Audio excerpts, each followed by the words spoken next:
After his father loses his life, a weak little lion is exiled from the kingdom, spending several years alone until he becomes strong enough to face the new king. Today we're going to recap the story of the movie, The Lion King, from 2019. As the sun rises, the animals of all Africa learn of the birth of the new prince. Wanting to honor King Mufasa, the animals go to the king's stone, where Rafiki marks little Simba's forehead and presents him as the future leader. After celebrating, the other animals bow down to the little prince, except for Scar, who instead of going to the ceremony, decides to stay in his den hunting a mouse. While the big cat is playing with his prey, Zazu, the royal messenger, appears and tells him that Mufasa is coming for a royal audience. Because of the bird, Scar loses his prey and decides to devour Zazu instead, but is stopped by Mufasa, who appears at the last second. Upset, the king of the jungle says that he didn't see Scar at the ceremony and that he wishes his brother had been there. But the skinny lion is still upset about losing the succession to the throne to his nephew. Mufasa then asks if Scar wants to challenge him for the right to be king, and the younger brother refuses, saying that he has no chance of winning and that Mufasa will always reign. The current king replies that he is wrong and that one day Simba will take his place and become the new king of Scar. The next day, little Simba wakes up and calls Mufasa to patrol together. Instead, the big cat takes his son to the top of the highest rock and shows him the valley, saying that everything the sun touches is his kingdom. Impressed, Simba asks if his father governs it all, and Mufasa says that one day it will all be under his care. Simba asks if he will be the owner of that land, and Mufasa says no, replying that a true king only protects the territory. Looking at the valley, Simba sees a darker part and asks his father what it is, but Mufasa forbids him to go there. Just then, Zazu arrives to report that some hyenas have been seen hunting in the territory, taking Simba home while Mufasa goes to defend his land. When he arrives at the place, Simba starts walking towards the other cubs when a beetle passes in front of him. Like a good kitten, the lion cub begins to play with his prey, climbing up the rocks until he falls into Scar's den. Excited, the cub begins to talk about what it's like to be a king, and Scar takes the opportunity to ask if Mufasa has spoken about the dark lands. When he finds out, the lion tells him that the place is an elephant graveyard and that all the adult lions go there to prove that they are strong and brave. After listening to his uncle, Simba becomes extremely interested in exploring and goes to call Nala for a walk. But the lionesses are afraid of them getting lost and send Zazu with them. Halfway there, Simba tells him about the elephant cemetery, and Nala says they should get rid of Zazu first. Wanting to lose him, the two cubs start playing with the bird, running among the flamingos and zebras to block Zazu's view. After getting past the elephants and zebras, the two cubs hide in the tall grass and manage to lose the messenger bird, which gets stuck in the middle of the other birds. With the way clear, the pair of lions move on as they wrestle. Nala jumps on Simba and knocks him off a hillside, standing over the future king, who asks her to stop.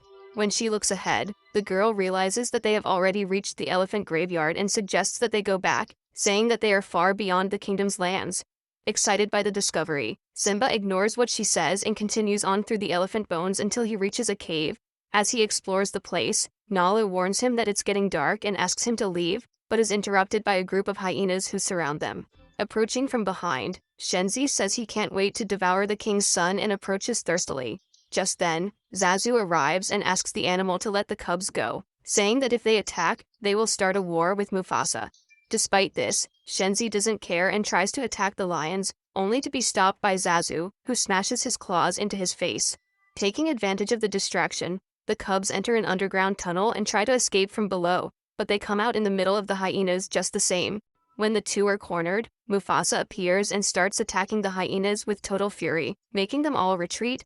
The Lion King then tells them never to come near his son again, and Shenzi says he will obey, allowing Mufasa to take the cubs back to the kingdom. When they are safe, the king asks Zazu to take Nala home and is left alone to talk to Simba, saying that he has put the future of the kingdom in danger. After a more serious conversation, Mufasa plays with his son to ease the tension. When the two get tired, Mufasa stops to look at the stars with his son and says that the great kings of the past stay there, guiding and protecting the current ones. In the middle of the night, Scar goes to the elephant cemetery to talk to the hyenas. Thinking it's Mufasa seeking revenge, the other predators prepare for battle. When he is recognized, Scar says that he heard about the famine spreading through the dark lands and that's why he sent two cubs to feed them, but that the little lions still came back alive. Hungry, the hyenas say they are going to devour him, and Scar replies that he can offer them much more. Shenzi asks what he's talking about, and the lion says that he can keep their bellies full as long as they help him become the new king. Scar then says that Mufasa must be eliminated and that when he takes the throne, they will finally be able to fill their bellies. Even though they think it's crazy, Shenzi and the other hyenas agree to help Scar, who tells them about his plan to take over the kingdom. The next morning, the animal takes his nephew for a walk in a gorge, where he says the lions find their roars. According to Scar, this is the only way Simba will be able to regain his father's trust. Believing what he says, the little prince starts practicing and Scar says he has to leave, saying he'll come back later to check on him. After his uncle leaves, Simba watches the other animals and tries to roar at a lizard, but all he gets is a meow. Suddenly, Mufasa's son feels the ground shaking and starts to look around, realizing that a herd of wildebeest is entering the gorge. Unaware that it's the hyenas who are causing this, Simba hides behind a rock and cowering, waits for the danger to pass. At the king's stone, Scar arrives and tells his brother about the stampede in the gorge, saying that Simba is there and needs help. Without thinking twice, Zazu and Mufasa head towards the cub, who is holding onto a tree to avoid being hit. After a while, the lions and the messenger bird arrive and Mufasa goes after his cub. As he descends, Scar asks Zazu to call the lionesses and manages to be alone with the two of them. At that moment, Mufasa runs down to the bottom and enters the middle of the wildebeest to reach the cub, holding onto the same tree as Simba. Before he can do anything, one of the wildebeest hits the king of the savannah, breaking the branch and knocking out the two lions. Just when Simba thinks there's no escape, Mufasa appears and catches the cub in his mouth, placing it in a safe place on top of the rock.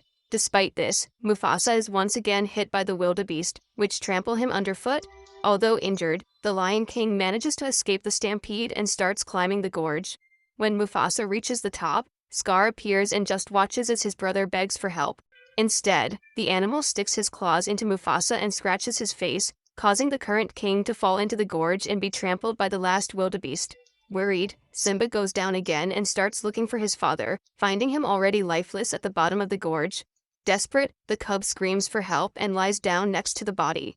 While he waits for the others to arrive, Scar appears and asks what he has done, blaming Simba and saying that now everyone will see him as a criminal of the worst kind. Frightened, the cub asks what he should do and Scar suggests he run as far away as he can, making him promise never to come back. As soon as the cub walks away, the hyenas appear behind Scar, who orders them to eliminate the cub. When he notices the predators, Simba runs as fast as he can, but ends up skidding on a bend and falls off a cliff. Even so, Shenzi wants to confirm that he is eliminated and orders the other hyenas to go down and check, but the animals get scared and assume that no one could survive the fall, lying to Shenzi that they ate the cub's body. A few meters below, Simba is lying under a tree and waiting for the hyenas to move away. When they do, the former prince climbs down the ravine and starts walking aimlessly through the desert. At the king's stone, Scar makes a speech lamenting the perishment of his brother and nephew, saying that he didn't make it to the gorge in time. Despite this, the lion says they can't do without a leader and takes the throne. After proclaiming himself king, Scar says it's too much work for one animal and says he needs help to keep everyone safe, calling on the hyenas to rule alongside him. In the desert, Simba spends several days walking alone. Exhausted, the little lion gives up and lies down on the hot sand. After a few hours, a group of vultures approach to devour him, but are interrupted by a wild boar that tries to hit them. After the birds take off, the toothy pig approaches Simba and the meerkat on his head decides to investigate, discovering that the little lion is still alive. Frightened, Timon runs behind a rock and hides, but Pumbaa realizes that he is still a cub and suggests that they take care of him, saying that when he is grown up, Simba can protect them from anything. When the cub gets up, the wild boar and the meerkat introduce themselves and ask how he got there, but the little one doesn't want to talk about it and keeps walking. Realizing how upset he is, Timon tells him that he can change the future and teaches him the concept of Hakuna Matata, the philosophy of a life without problems. While learning about Hakuna Matata, Simba follows his new friends to a totally new area, an extremely beautiful valley with a waterfall nearby. When he gets there, Simba says he's hungry and Timon tells him that he must change his eating habits, saying that he will no longer eat animals like zebras and antelopes. Finally, Timon shows how Pumbaa opens a trunk, exposing various insects that everyone approaches to eat. Even if caterpillars are not in his diet, Simba is able to eat quietly, growing for several years until he becomes a young adult lion. In the kingdom, the last animals leave the territory, fleeing Scar and the hyenas, as well as the drought that has gripped the region. From the king's stone, Nala sees what has happened and thinks about interfering, but is forbidden by her mother. Just then, Zazu arrives and tells them about the escape of the last herds, but he is interrupted by hyenas trying to eat him. As soon as he leaves, Scar appears with the rest of the predators and asks to speak to Sarabi. Even though Nala disapproves, Mufasa's widow goes to talk to Scar, who asks her to join him at the banquet. Sarabi says that he is hunting too much and that this is why all the animals are leaving the kingdom. But Scar replies that he has only improved his techniques with his army. The lion says that he didn't call her there for that and that he wants to give her a chance to become queen again, saying that the other lionesses follow Sarabi and that they reject him because of her. Obviously, Sarabi refuses the request, and as punishment, Scar says that from now on the hyenas will eat before the lionesses, claiming that they don't usually leave much behind. Refusing to accept this, Nala waits for everyone to sleep and decides to flee the kingdom to seek help. Taking advantage of the darkness, the girl tries to pass through the rocks without being seen, but Scar wakes up and smells her in the air. Wanting to know who is trying to escape, the lion begins to follow the trail and almost manages to find the female. But Zazu appears at the last second and distracts the lion, taking him away so that Nala can escape. Far away, Simba continues to live as if he were a small predator, eating termites along with Timon and Pumbaa. After spending all day gorging themselves, the trio lie down to look at the stars and Timon says that they are huge fireflies. When he asks him what he thinks, Simba tells her what his father said, that the great kings of the past are looking after those who are alive. When they hear his version, Timon and Pumbaa start laughing and Simba gets upset and goes off to eat some insects. In isolation, Mufasa's son lies down to watch the stars when a tuft of hair comes loose from his mane and falls into the nearby stream. In the water, a bird picks up the tuft and starts flying away, using the fur to build its nest. In a natural cycle, the piece of Simba's mane continues to travel around Africa until it ends up in the hands of Rafiki, who immediately realizes that it belongs to Mufasa's son, who by some miracle is still alive. The next morning, Timon, Pumbaa, and some other animals are walking through the forest when Nala pops out of the grass to try and eat them. Desperate, Pumbaa tries to run away from the lioness behind him, but she is extremely fast and he knows he won't be able to escape. With no other options, the warthog leads Nala straight to Simba, who gets in the way to protect his friend. Without recognizing each other, the two lions begin to fight until Simba is knocked down just like when he was a cub, causing the male to finally recognize his childhood friend. Excited, Simba says that she will love living there and that there is plenty of food, but Nala warns him that Scar is ruling with the hyenas and asks Mufasa's son for help. Still feeling guilty about what happened, Simba tells her that this is his home and shows her around. After seeing Simba's new kingdom, Nala is enchanted by the beauty of the place. Despite this, she asks why he has never returned home and tells him that Scar has decimated the kingdom's lands, asking Simba to defy his uncle, but he says there is nothing he can do to change it. Nala then says that Simba has become selfish and that it was a big mistake to come after him, and she leaves immediately afterwards. Wanting to be alone, the great lion goes for a walk while thinking about his meeting with Nala. On the way, Simba meets Rafiki, but he doesn't remember him and acts as if he were just another animal. Wanting to be left alone, Simba asks the primate to leave him alone and he replies that he needs to help him find himself. Thinking that the monkey is mad, the lion continues on his way until Rafiki tells him that he held Mufasa's son on his lap. Simba then asks if the mandrill knew his father and he replies that he still does, because Mufasa is alive. Rafiki says he will take Simba to him, asking the lion to follow him. Quite hopeful, the former prince chases the shaman monkey until they reach the edge of a river. On the spot, Rafiki says that Mufasa is waiting and asks the lion to go to the shore. When Simba approaches the water, Rafiki asks him if he can see and says that Mufasa lives inside him. At that moment, a great storm forms in the sky and Mufasa communicates through it, saying that he must take his place in the cycle of life and become king. Finally, Mufasa says that he has always been by his side and that Simba must remember who he is. Moved by his father's words, the prince decides to return to his kingdom and starts chasing after Nala. After several hours of running in the desert, he finds the female and tells her that they must go home soon, running with her until they reach the gorge. There, Simba sees what the kingdom has become and remembers his father's words that he must protect everything the sun touches. Just then, Zazu appears and is delighted to see the prince again. Timon and Pumbaa also appear and say that they will fight alongside Simba, promising to support their friend in whatever he needs. Together, they observe the hyenas' movements and Simba tells them that they can use live bait. As there are no other options, Timon needs to play this role and lure the hyenas away. Watching everything from the tree, Rafiki picks up his old staff and prepares for battle. In the king's stone, Scar talks to Sarabi and once again tries to convince her to become queen, but the female says that he is nothing compared to Mufasa. Annoyed, the new king goes after Sarabi and starts attacking her, but Simba appears just in time, ordering Scar to get away from his mother. While Sarabi and the other lionesses are happy to see Simba again, Scar is visibly upset and blames the hyenas for everything. After the reunion, Nala says that Scar's reign is over and calls on the lionesses to fight alongside Simba. Cunning as ever, Scar says that things don't have to end in violence and says that he would hate to be responsible for the elimination of someone in his family, just like Simba. Confused, Nala asks what he's talking about and Scar pressures his nephew to confess that he eliminated Mufasa. After he takes the blame for his father's elimination, Scar begins to accuse him with terrible insults and Simba is trapped on the edge of the rock. While walking backwards, the prince ends up slipping and almost falls, getting hung up on the rock. Just then, a bolt of lightning strikes the dry grass and starts a fire right below Simba. At the top of the king's stone, Scar sees his nephew hanging and says that this sight is very familiar, saying that when Mufasa perished it was exactly like this.